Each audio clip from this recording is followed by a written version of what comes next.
नमस्कार दोस्तों, GK India में आप सभी का स्वागत है। मेरा नाम है नीतीश और आज की इस करंट अफेयर्स के सीरीज में अर्थात 6 अप्रैल 2022 में आज की बीबीआई करंट अफेयर्स के बारे में बताया गया। जैसा कि आप थंबनेल में पढ़ रहे हैं, यहाँ पे देख रहे हैं, लेकिन इसको मैं आगे बताऊंगा। सबसे पहले स्टार्ट करते हैं। जैसा फर्स्ट 1 नंबर क्वेश्चन आ रहा, संयुक्त राष्ट्र मानवाधिकार परिषद ने किस देश के वार्ताकार डॉक्टर इयान फ्राई को जलवायु विशेषज्ञ नियुक्त किया है? यानी यह बीबीआई है, संयुक्त राष्ट्र मानवाधिकार परिषद द्वारा नियुक्त व्यक्ति है। और किस देश के जलवायु मतलब किस देश के वार्ताकार डॉक्टर इयान फ्राई को किसको नियुक्त किया गया है? डॉक्टर इयान फ्राई के मतलब और किस देश के निवासी है? तो तुवालू, एक छोटा सा द्वीपीय राष्ट्र है। तुवालू कहाँ सब ओशनिया महादेश यानी ऑस्ट्रेलिया महाद्वीप जो है ना, उसी के अंतर्गत तुवालू आता है। एक छोटा सा द्वीप है, उसी देश के नागरिक है। ठीक है, लेकिन वो स्वतंत्र देश है। भले द्वीप है लेकिन स्वतंत्र देश है, बहुत छोटा सा है। जैसा मालदीव अपने वहाँ है, मालदीव से भी छोटा है। ठीक है, वहाँ पे बहुत कम जनसंख्या निवास करती है। उसके बाद में नेक्स्ट क्वेश्चन आता है, हंगरी के संसदीय चुनाव में चौथे कार्यकाल के लिए प्रधानमंत्री के चुनाव किसने जीत लिया है? यानी लगातार चौथे कार्यकाल के लिए। ठीक है, किसने चुनाव, संसदीय चुनाव और प्रधानमंत्री फिर से बन गए हैं? तो यहाँ पे राइट देखिए, ऑप्शन आ रहा है अलेक्जेंडर वुचिक, जेवियर माल्टा, जॉन अब्राहम, विक्टर ऑर्बन। यहाँ पे विक्टर ऑर्बन होगा। एक बार इसको मैंने पिछली वीडियो में भी बताया, अगर आपने ध्यान दिया होगा तो वहाँ से पता, अगर नहीं दिया है तो यहाँ पे मैं बता दे रहा हूँ। विक्टर ऑर्बन हंगरी के प्रधानमंत्री फिर से बन गए हैं। और उसके बाद नेक्स्ट क्वेश्चन आता है, राष्ट्रीय समुद्री दिवस कब मनाया जाता है? राष्ट्रीय समुद्री दिवस, ठीक है, यानी समुद्र के बारे में कुछ अध्ययन से संबंधित होता है, तो उसी के उपलक्ष्य में यहाँ पर राष्ट्रीय समुद्री दिवस मनाया जाता है। कब मनाया जाता है? 5 अप्रैल को। बहुत भी यही कर लीजिएगा। उसके बाद नेक्स्ट क्वेश्चन आता है, किस राज्य सरकार ने मुख्यमंत्री बागवानी बीमा योजना का फसल बीमा पोर्टल, यानी हो सकता है देखिए यहाँ पे ये भी क्वेश्चन बन जाएगा, मुख्यमंत्री बागवानी बीमा योजना का फसल बीमा पोर्टल किसने लॉन्च किया है? ठीक है, मुख्यमंत्री बागवानी बीमा योजना किस राज्य सरकार ने चालू किया है? तो यहाँ पे हरियाणा भी हो जाएगा। या यहाँ पे ये भी क्वेश्चन है, किस राज्य सरकार मुख्यमंत्री बागवानी बीमा योजना का फसल बीमा पोर्टल लॉन्च किया है? तो हरियाणा यहाँ राइट आंसर होगा। हरियाणा को शॉर्ट नाम में एचआर कहते हैं। हरियाणा के मुख्यमंत्री कौन है? मनोहर लाल खट्टर। और राज्यपाल कौन है? बंडारू दत्तात्रेय। ये सब नोट करते चलिए, क्योंकि कई बार अगर आपको याद नहीं होगा तो अगर याद कर लीजिएगा, और नोट करना चाहते हैं तो नोट कर सकते हैं। ठीक है, वीडियो को थोड़ा सा पॉज कर दीजिएगा, उसके बाद में नोट कर दीजिएगा। नेक्स्ट क्वेश्चन आता है, किस राज्य सरकार ने पहला सी ऑटो स्टैंड स्थापित किया है? यानी महिलाओं की सुरक्षा के लिए देखिए यहाँ पे ऑटो स्टैंड अलग बनाया गया है, यानी महिला को जो प्रॉब्लम होती है उससे सुरक्षा के लिए यहाँ पे ये सब बनाया गया है। तो किस राज्य में सबसे पहले किस राज्य सरकार ने यह स्थापित किया है? आंध्र प्रदेश। आंध्र प्रदेश को शॉर्ट में एपी कहा जाता है। ए मतलब आंध्र प्रदेश, ए मतलब आंध्र, पी मतलब प्रदेश। इसी प्रकार अरुणाचल को ए मतलब अरुणाचल, पी यहाँ पे देखिए अरुणाचल, तो वहाँ पे अरुणाचल प्रदेश आता है, तो यहाँ पे AR इसका शॉर्ट नाम होता है। यहाँ पे कोड डिसाइड किया गया है। हर राज्य के कोड के बारे में एक अलग वीडियो मैं बना दूंगा, सब राज्य के कौन सा कोड क्या होता है वो आप देख लीजिएगा। उसके बाद नेक्स्ट क्वेश्चन आता है, वित्त मंत्रालय ने यहाँ पे, तो यहाँ पे राइट आंसर आपका आंध्र प्रदेश हो जाएगा। आंध्र प्रदेश के मुख्यमंत्री कौन है? जगनमोहन रेड्डी। और राज्यपाल कौन है? विश्वभूषण हरिचंदन। ठीक है, वहाँ पे नोट कर लीजिएगा। उसका नेक्स्ट क्वेश्चन आ जाता है यहाँ पे, किस मंत्रालय मंदिर 360 वेबसाइट लॉन्च किया है? यहाँ पे बीबीआई कर लीजिएगा। मंदिर 360 किस मंत्रालय ने लॉन्च किया है? यहाँ पे राइट आंसर होगा संस्कृति मंत्रालय ने लॉन्च किया है। उसके बाद नेक्स्ट क्वेश्चन आ जाता है, किस भारतीय को संयुक्त राष्ट्र प्रमुख द्वारा शुद्ध शून्य उत्सर्जन प्रतिबाधा पर उच्च स्तरीय विशेषज्ञ समूह में नियुक्त किया गया? यहाँ पे ऑप्शन आ रहा है, विनीत जोशी, प्रफुल्ल पटेल, जनक पटेल, अरुणाभा घोष। अरुणाभा घोष यहाँ पे जैसे आप देख सकते हैं, यहाँ पे अरुणाभा घोष को, ठीक है, संयुक्त राष्ट्र प्रमुख द्वारा शुद्ध शून्य उत्सर्जन प्रतिबद्धता पर उच्च स्तरीय विशेषज्ञ समूह में नियुक्त किया गया। यानी विशेषज्ञ समूह जो होता है उसमें इनको भी विशेषज्ञ चुना गया, अरुणाभा घोष को। इसके साथ ही नेक्स्ट क्वेश्चन आता है, हाल ही में भारत दौरे पर आए नेपाली प्रधानमंत्री शेर बहादुर देउबा और भारतीय प्रधानमंत्री मोदी ने कितने समझौते पर हस्ताक्षर किए हैं? ठीक है, तो यहाँ पे राइट आंसर होगा 4 समझौते, और अन्य सारे समझौते भी किए, मतलब मेनली 4 समझौते, और रेलवे से संबंधित कुछ अलग से उस पर चर्चा हुआ है, तो वो सब नहीं। लेकिन यहाँ पे कितने समझौते पर हस्ताक्षर? 4 समझौते पर मेनली हस्ताक्षर किए हैं। अभी हाल ही में आए थे, उसके बारे में मैंने पहले भी वीडियो में बताया है, तो वहाँ पे मैंने इस समझौते के बारे में नहीं बताया था, यहाँ पे मैंने समझौते के बारे में बता दिया, इसको नोट कर लीजिएगा। फिर आता है हाल ही में विमोचित crunch time Narendra Modi national securities crisis पुस्तक के लेखक कौन है। यानी हाल ही में विमोचित किया गया, यानी लॉन्च किया गया, जिसका विमोचन किया गया, उस पुस्तक का नाम है क्रंच टाइम। ठीक है, Narendra Modi national securities crisis. ठीक है, इतना ही भाई भी है। इस पुस्तक के लेखक कौन है। ठीक है, तो यहाँ पे इसका राइट आंसर होगा Shri Ram Chauliya. Shri Ram Chauliya crunch time Narendra Modi national securities crisis पुस्तक के लेखक है। अब यहाँ पे भी आप लोग ध्यान दें, crunch time Narendra Modi national securities crisis क्या है, तो यह एक पुस्तक है। ये भी इस तरह से भी क्वेश्चन आ जाता है। उसके बाद नेक्स्ट क्वेश्चन आता है, किस भारतीय अमेरिकी गायिका को बेस्ट चिल्ड्रंस म्यूजिक एल्बम का पुरस्कार मिला हुआ है। तो यहाँ पर राइट आंसर होगा फाल्गुनी शाह को। फाल्गुनी शाह को बेस्ट चिल्ड्रंस म्यूजिक एल्बम का पुरस्कार मिला हुआ है। ठीक है, एक ग्रैमी अवार्ड से संबंधित में ही आता है। उसके बाद नेक्स्ट क्वेश्चन है, केंद्र सरकार के नए आंकड़ों के अनुसार देश में सबसे कम बेरोजगारी वाले राज्यों में पहले स्थान पर कौन सा राज्य है। ठीक है, देखिए हर महीने के अलग अलग अपडेट आते रहता है। इसके पिछले महीने में तेलंगाना का राइट आंसर था, लेकिन इस महीने में यहाँ पे छत्तीसगढ़ राइट आंसर। वहाँ पे 0.6% बेरोजगारी दर है, और तेलंगाना में था इसके पिछले महीने में 0.66%। ठीक है, तो यहाँ पे ध्यान दीजिएगा। लेकिन इस बार छत्तीसगढ़ में जो आया है 0.6%, एक कैसे आंकड़ा जारी होता है तो मुझे भी। यहाँ पे CMI केंद्र सरकार का एक विभाग है, CMIE centre for monitoring economy ऐसा कुछ करके आता है, तो वही इस आंकड़े को जारी करता है। तो उसी ने बताया। वैसे आप लोगों को पता ही है कि सबसे अधिक आतंकवाद प्रभावित, यानी कश्मीर के बाद सबसे अधिक प्रभावित है तो अपना छत्तीसगढ़ है। वहाँ पे इसका मेन रीज़न बताया जाता है कि वहाँ पे लोगों को पास रोज़गार नहीं है। फिर वहाँ किस आधार पर रोज़गार, यहाँ पे इतना कम बेरोजगारी है, तो वही जाने सेंट्रल मतलब केंद्र सरकार के विभाग ही जाने किस आधार पर तय किया जाता है। ठीक है, अगर वहीं हरियाणा में सब लोग कहता है वहाँ पे जॉब है, तो वहाँ पे 25% बेरोजगारी है। यानी हरियाणा के हर 100 में से 25 व्यक्ति बेरोजगार बैठा हुआ है।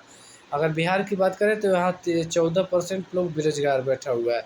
इसी तरह और अन्य राज्य सभी राज्यों का है। ठीक है, वहीं अगर राजस्थान की बात करें तो 17% लोग बेरोजगार हैं। और इन राज्यों में अर्थात यहाँ पे छत्तीसगढ़ में 0.6%, यानी 1% भी लोग बेरोजगार नहीं। किस आधार पर वो तो जाने केंद्र सरकार का विभाग, अर्थात CMIE। ठीक है, सेंटर फॉर मॉनिटरिंग इकोनॉमी यहाँ पे आ जा रहा है। उसके बाद नेक्स्ट क्वेश्चन है, हाल ही में किस राज्य में 13 नए जिलों का गठन किया गया है। हाल ही में किस राज्य में 13 नए जिलों का गठन किया गया है। यहाँ पे जैसा देख रहे हैं, किस राज्य में 13 नए जिले बनाए गए थे। राइट आंसर का आंध्र प्रदेश। आंध्र प्रदेश का शॉर्ट नाम AP, यानी आंध्र प्रदेश। यहाँ पे मुख्यमंत्री कौन, जगनमोहन रेड्डी, और राज्यपाल कौन, विश्वभूषण हरिचंद्रन। यानी टोटल जिलों की संख्या 26 हो गई है अब आंध्र प्रदेश में। नेक्स्ट क्वेश्चन आता है, लगभग 17,000 प्रकाश वर्ष दूर, यानी लगभग 17,000 प्रकाश वर्ष दूर किस ग्रह के समान जुड़वा ग्रह की खोज की गई है।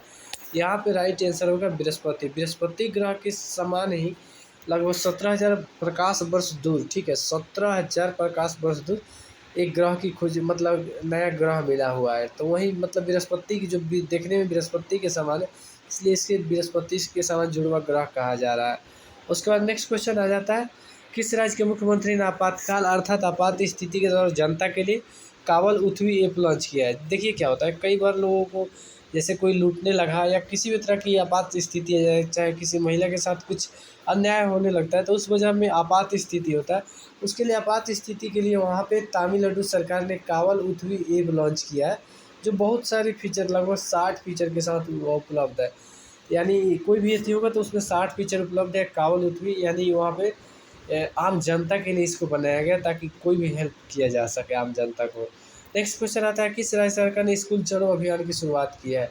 यहाँ पे स्कूल चलो अभियान की शुरुआत उत्तर प्रदेश के मुख्यमंत्री योगी आदित्यनाथ ने की है।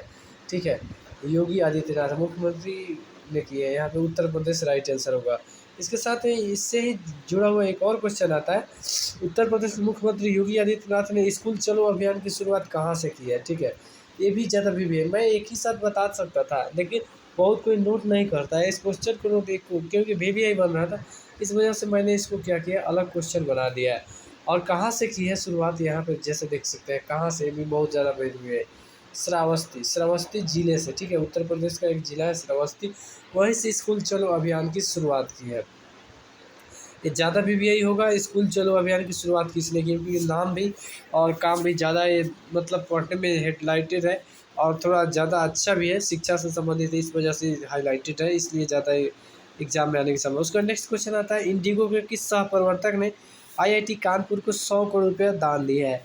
यानी जो इंडिगो के सह प्रवर्तक थे, सह प्रवर्तक मतलब समझा, मतलब सहपाठी, इसको सीधा समझ सकते हैं। जैसे एक कंपनी इंडिगो बनाना, उसमें दो फाउंडर थे, ठीक है, दो तीन चार जितने थे, तो शुरुआती जो मतलब फाउंडर होते हैं ना, वही मतलब सह प्रवर्तक, यानी इस मालिक के जो जैसे दो दोस्त कोई बिजनेस स्टार्ट कर रहा है, तो उसी तरह यहाँ पे दो तीन जो स्टार्ट होता है, लेकिन शुरुआती मालिक होते हैं, तो ये लोग सह प्रवर्तक ही है। तो यहाँ पे क्यों दिया, इसका भी एक रीज़न है कि आईआईटी कानपुर से ही पढ़ाई किए थे। ये कौन है जिन्होंने कानपुर से आईआईटी कानपुर से पढ़ाई की और वहाँ पे कुछ इनोवेशन करने के लिए वहाँ पे और सारे मतलब 100 करोड़ रुपये का डोनेशन दिया है। तो यहाँ इनका नाम है राकेश गंगवार।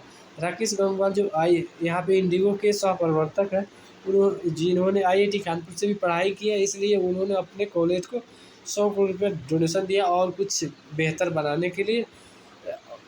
उसके बाद में नेक्स्ट क्वेश्चन आ जाता है, गैर लाभकारी संस्था एडीआर की रिपोर्ट के अनुसार, ठीक है, यह एडीआर जो होता है ना, यह भ्रष्टाचार से संबंधित जो राजनीतिक दल होता है ना, उन लोगों का जो अवैध संपत्ति हो उसके बारे में पता लगाता है।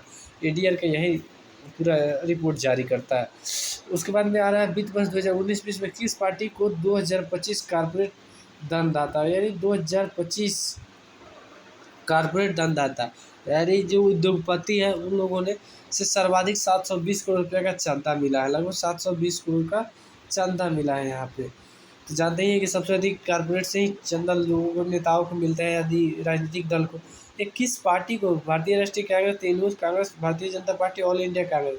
यहाँ पे राइट आंसर होगा भारतीय जनता पार्टी अर्थात बीजेपी अर्थात भाजपा, क्या राइट है।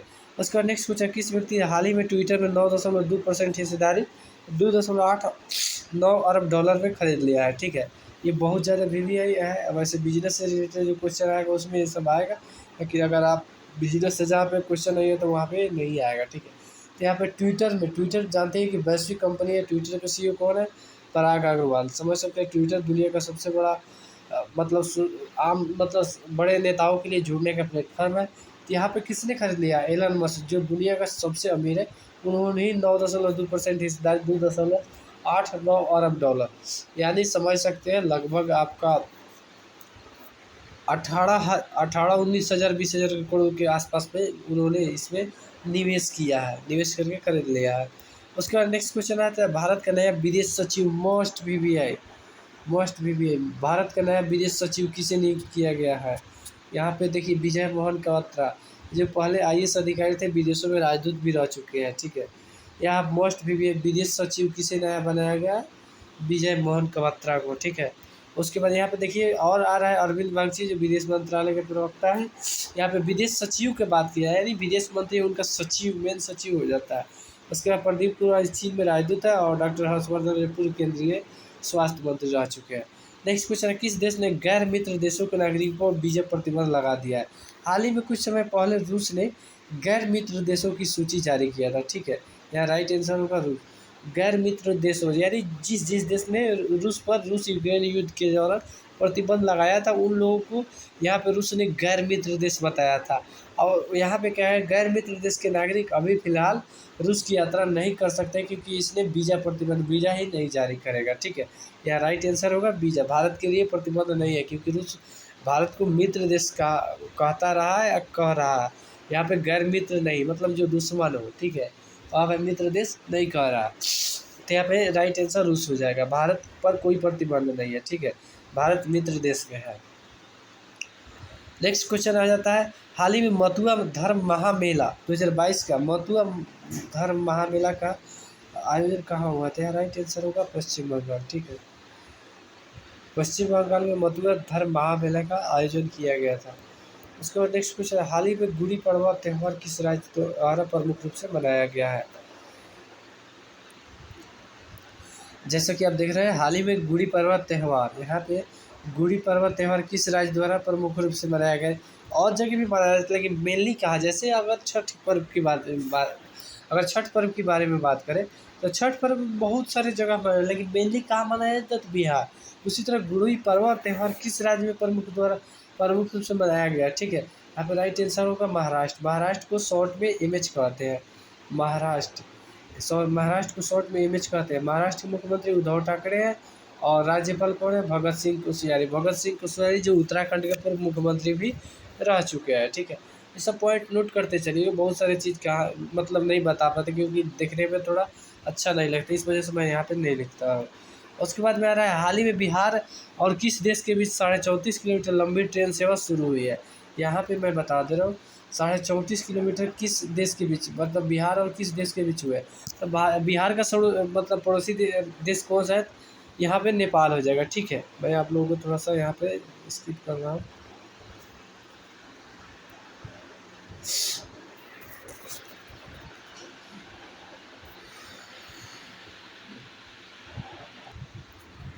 जैसा आप स्क्रीन पर देख रहे हैं, यहाँ पे बिहार और किस देश के बीच, तो बिहार का पड़ोसी देश कौन सा है? नेपाल।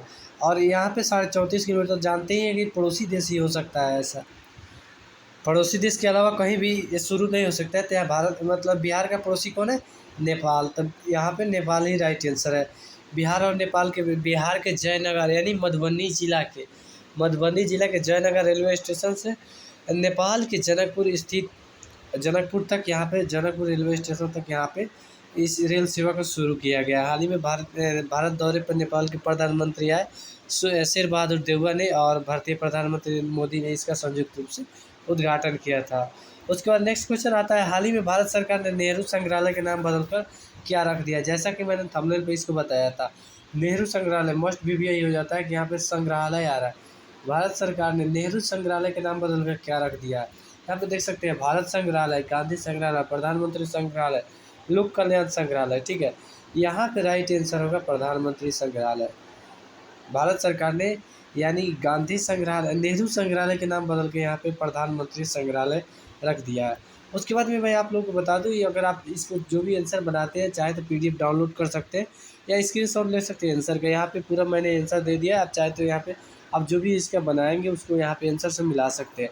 इसके साथ ही आज के वीडियो से समाप्त होता है। दोस्तों, अगर आपको वीडियो पसंद आता है कृपया लाइक कीजिए, शेयर कीजिए, सब्सक्राइब करना बिल्कुल ना भूलें, और आपका भी कोई राय सलाह सुझाव उसे कमेंट करके जरूर बताइए। तब तक के लिए मिलते हैं नेक्स्ट वीडियो में। जय हिंद।